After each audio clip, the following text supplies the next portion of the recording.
Hey guys, Tepcocyclerepair. Today we're going to be knocking out a quick clutch job here on a 1996 Suzuki DR650. This should be the same for all the DR650s. They didn't change much. Let me show you. So before you get started on the clutch job, we got to take the side cover off. To get the cover off, you want to get the foot peg out of the way. So to get the foot peg out of the way, you have these two nuts underneath here. Just loosen one, take this one all the way out, swing that down out of the way. As far as the springs here, you have the brake light switch here, and you have the brake pedal spring right here. Just take these two Allens off to drop your master out of the way. Then behind here, you have a clip. Pull the clip out, washer, and then grab the whole brake arm and slide. This is after the peg swung down out of the way. Grab the whole brake lever, pull it out, stretch the springs a little bit, and then as soon as you get this out all the way, just unhook the springs. Up top here, you got a 10mm for your clutch. Don't worry about marking anything here. The center shaft spins freely when you take the cover off. Just take this 10mm all the way out and then pull your lever off. Take your oil line off here and your oil line off in the front. That's what you got to do to get started. Let's go.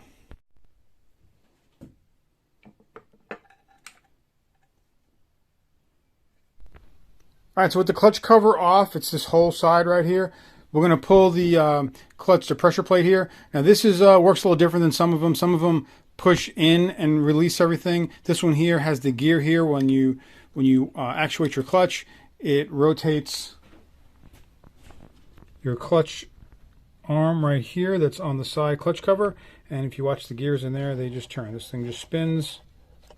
And when it spins, it pulls this out. So we're going to take off all these 4 10mm. There's springs behind them. Just go gently, take them out, cross hatch them, take them out slowly, just like you would when you put them back in.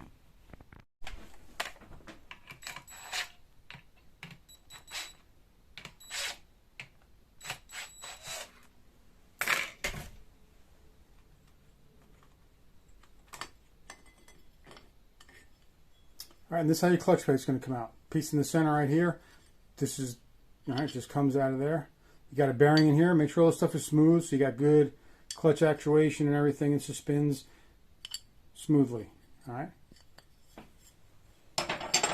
Now at this point right here, the whole fibers and plates and everything come out. You can pull it out as one whole unit like this right here. All right. Now the last one here has a clip. I'll get you in and look at that. All right, so inside that last one, you have your last metal plate right here. You're going to have this clip, and the clip has two little tabs that go inside that hole. Let me spin around so you can see the inside better. See, they're just clips in there. So when you pull them out, you got to kind of pinch them a little bit, and I'll pull it out and I'll show you what it looks like. All right, so this is a retainer spring, and what this does is it helps hold these two plates that are behind it. When you get the metal one in, this spring goes in and it holds it all up against it. So when you actuate your clutch and it comes out, this stays in place and it doesn't just flop around. So this is a concave washer that's in here. It needs to go in one way. Okay, if you look at it, it's kind of, see that? And it needs to go in this way here. There's another one that sits inside there in a groove. We're not going to touch those. We're just replacing the clutch. So make sure this stays in there. When you put the first metal one in, put the spring back in. It has a clip like that on the end of it. It goes into the hole and kind of clips into place. This one was broken. This end was broken right here. So I got to find a replacement for that. All right, so let's keep going. All right, guys, so here's that new retainer clip. There's the part number. And there's a hole right in clutch hub right there. See that? So that hole in the back is where both of the ends need to go on. And there's a groove in there that you might be able to see right. It goes along right with it. All right, there it is. See that groove right there? So we have to get a metal plate on, and then the wire or the retainer clip inside the groove. Sometimes you got to push the plates in a little bit to get it in there. Sometimes it'll go in. It's not too hard. Usually the pressure from this ring right here, because you're pushing it back a little bit, is going to hold it in place. So we're going to go ahead and throw this one on. All right, so these metals, they're stamped. You have a curved side on one side and a sharp side on the other. The factory ones had the curved side in and then the sharp side facing out. So we're just going to do that the same way. So we got to put the first one in. All right, and then we got to get that retaining clip in there. All right, so the retaining clip, I'm just going to put one end in there. All right. And then with the one in there, I'm going to bring it all the way around. And then you have to tuck it in as you're going into that little ring, or else it won't fit all the way in. Oops, sorry. There we go. All right, so I just grabbed it in the corner, top corner there, and just kind of pried it around and just kept tension on it. So by pulling it around here, it let everything drop into place. And now we're pushed in.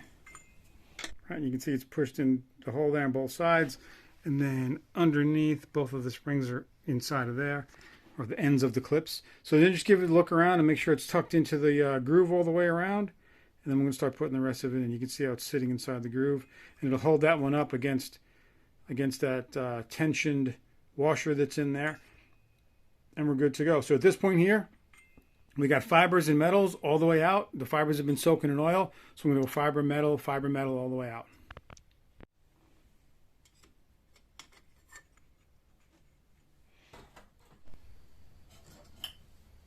All right, and then we're going to put the plate back on. There's 4 screws, bolts that go in here. I have new washers for that. So let's put the new ones in. Just be careful put these in. Don't strip them. These are only like 7 foot-pounds. So just be gentle getting them in to start, so you don't cross-thread anything.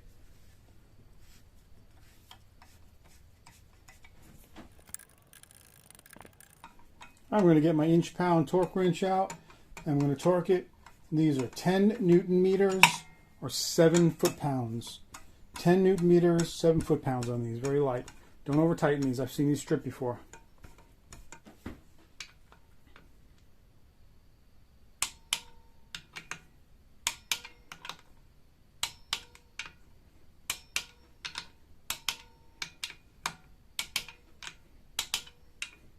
All right, don't kill them. Let's get the cover back on. Now, where the wires come through here, I just put a little bit of Honda Bond in there just to cover that. And I'm going to put it back on, put all the bolts back on. Make sure you got a new gasket on there.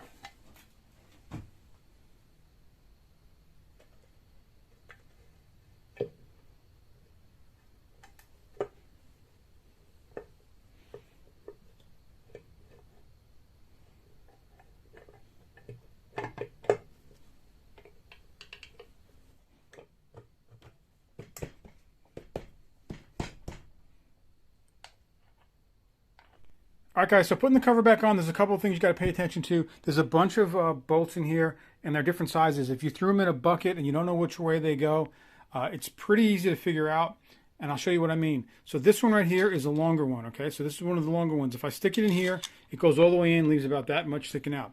If I stick it in another hole, look, tons sticking out there. And if I put it in a hole that needs just a short one, there's way too much there. So they should all be sticking out about the same. All right, so we're going to put this one in here, drops into there, and then if you have a short one, short bolt here, and you go to stick that in somewhere and it bottoms out, okay, that's the wrong size. So if you get these all mixed up, don't panic. Just stick them into where they have about the same amount sticking out of the threads. And this goes for a lot of bolts all over the bike. A lot of people get this kind of mixed up and they'll turn them in there, strip them, cause some damage. Just pay attention. They all should be sticking out right about the same. And in this bike, one of them has a gasket, and that one's up top in the middle. Got 2 left here. And one more right up in the middle. All right, let me get these all tightened in. See, down in my last 2 here, I got one sticking out a little bit too far there, and I got one that it feels a little bit too far there. So we're going to take this one out. This one, swap it here. All right, so now we got this one down here, this one up here. Okay, now we're looking good. All sticking out about the same. Let me get them tightened up. All right, so I tightened all these down to 7 foot-pounds. All right, 7 foot-pounds, 84 inch-pounds. They're all tight and ready to go. Got to get oil line hooked up here, oil line in the front, and get the clutch arm set up. Don't forget the oil O-ring. Sits right inside of there.